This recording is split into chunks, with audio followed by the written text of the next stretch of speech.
I know what you're thinking. Your next line is, "You don't look like a JoJo's Bizarre Adventure fan." And you're right, I really don't. I'm not very young and I'm not very male, but what I am is very, very into JoJo's Bizarre Adventure. When I found out that Steel Ball Run was finally getting an anime adaptation, I was so excited. My head was spinning. I raced to everyone I know, shouting, "Wake up, people! It's finally happening!" And they all just stared at me like I was on Poco Loco. Then I realized, AJ, you're going to have to find a winning strategy. It's up to you to take the first napkin. If you want a JoBro to watch Steel Ball Run with you, you're going to have to make one yourself.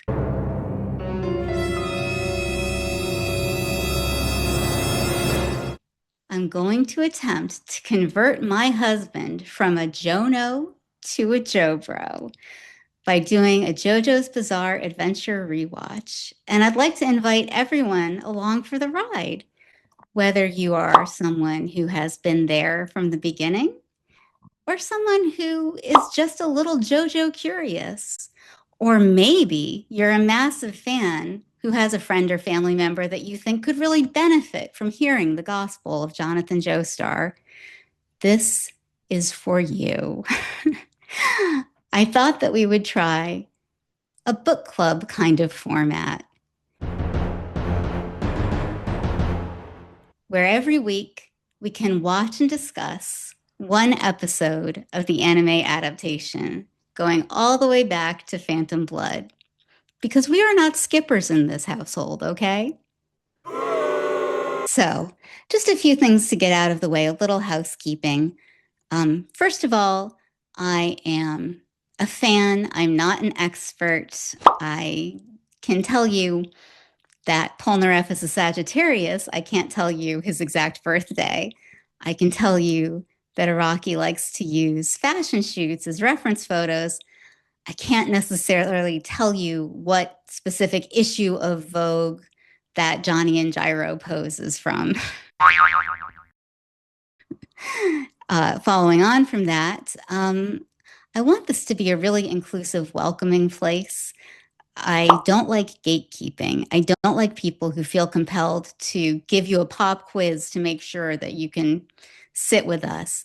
If you love JoJo, you can sit with us. I don't care if you're in it for the fashion, the prog rock, the shipping. I love all of it.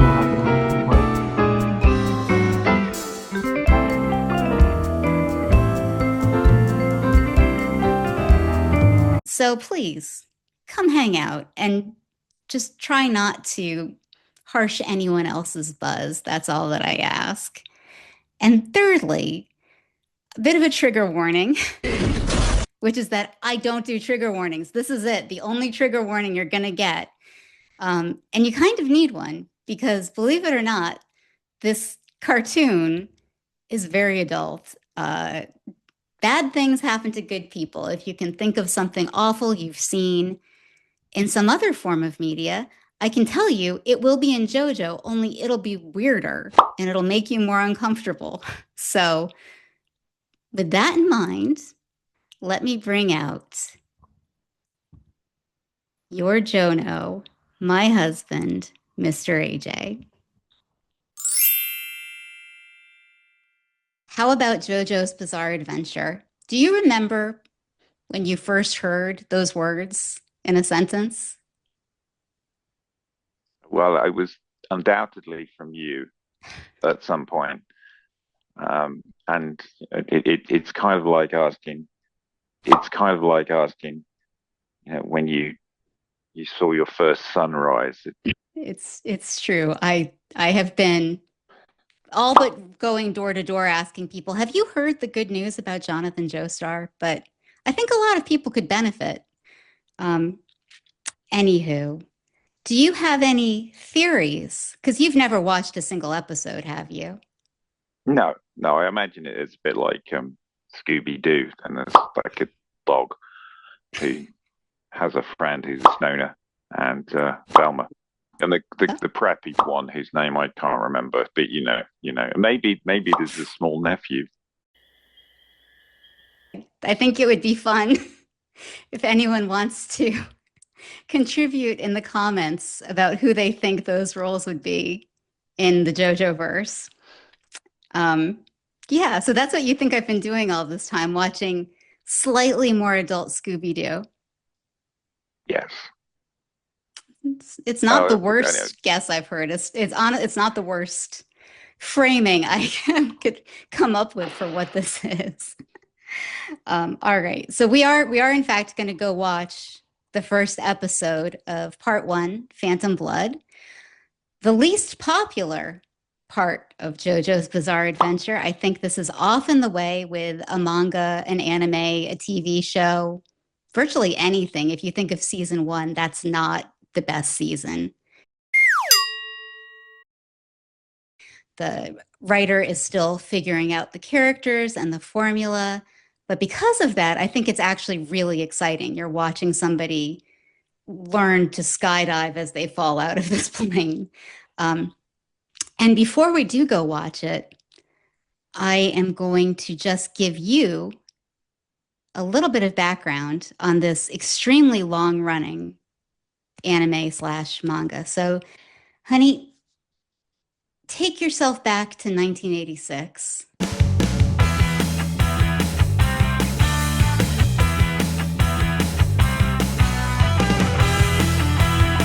Over in Japan, there was a young man named Hirohiko Araki who very much wanted to become a mangaka, which is somebody who writes and illustrates manga. He was 26 years old. Does that sound old to you, honey? ancient. He thought so. He really thought so. It's in his amazing book, Manga in Theory and Practice, which I recommend to everybody, anybody, anyone who's creative. You don't have to like manga or anime. It's really interesting. He really felt like he was over the hill because apparently at that time, the paradigm was you have this big break as a teenager. You're 16, 17. You come out with this amazing new idea for a manga. And by the time you're 20, you're like independently wealthy and living in some fabulous Victorian mansion in your hometown. It sounds pretty good, but that was not where he was. He was 26 and going like, why can't I make this work? He had already gotten some attention for some other like limited series, one shots. He'd won a big prize for something called Poker Under Arms, which is actually super cool and became, I think, a little bit of an influence for some very important JoJo battles down the line. But then he was given this chance to write for Shonen Jump, which is a big deal. And he was like, okay, I've got it. I'm going to write about good versus evil. It's classic, right? Everybody likes good versus evil. As he was developing his good versus evil story, which might look a little bit familiar to some people who are familiar with 80s manga, anime adaptations involving fists and North Stars, something happened which was very tragic, but very formative. His grandfather passed away. And it really got his mind moving from simple good versus evil fighting to this idea of legacy and passing the torch across the generations. And also about, oh, this is actually making me tear up. I'm so corny. What he calls the magnificence of humanity. Now, I personally am a big believer in the magnificence of humanity. Honey, how do you feel about humanity and its magnificence?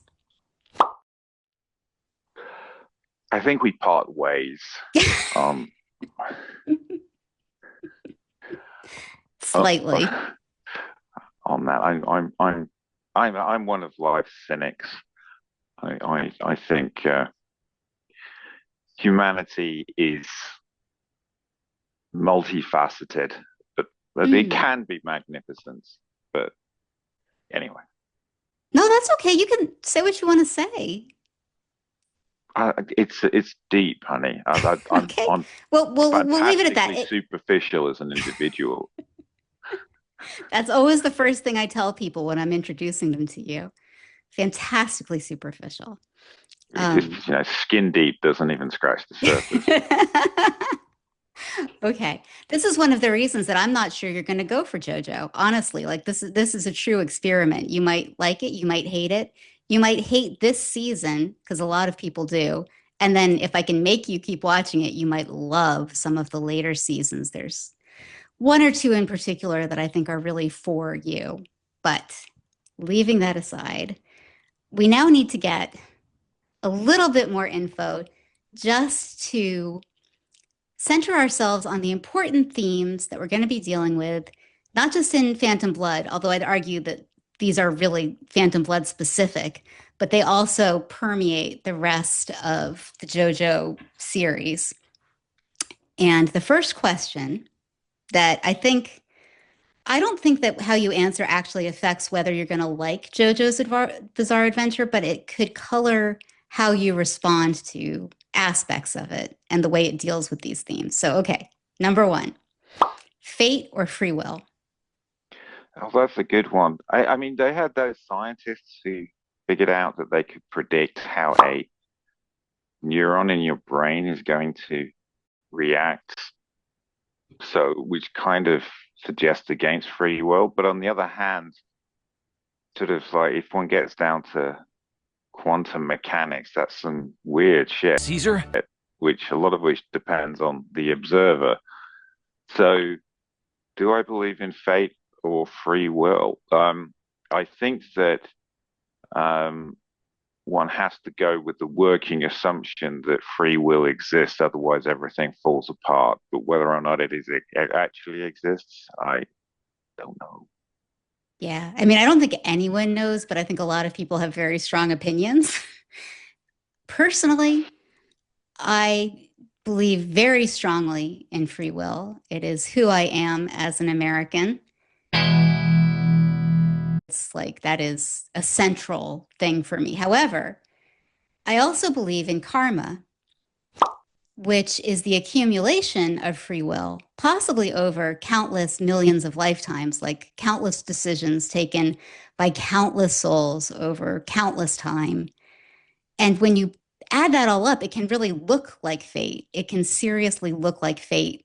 So I believe that things that have an element of like fatalism can happen, but you can always change it. Every day you have another chance to change it. Question number two, nature or nurture? Again, I'm going to sit on the fence on this one. I think that it's like a river.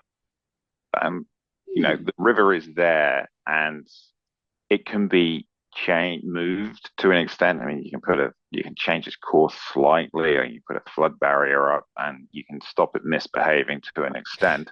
But I think that a river is always going to flow on down. I think people are much the same. Yeah, they can be course corrected to a degree, but I Mm. think that there is a still a strong element of nature in there.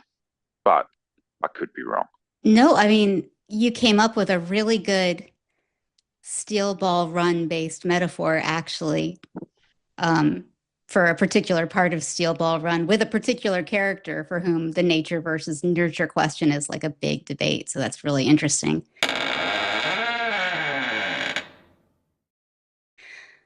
I want to believe in nurture. I used to believe in nurture extremely strongly. And then some things have happened to me in my life that have led me to the very sad conclusion that it's nature.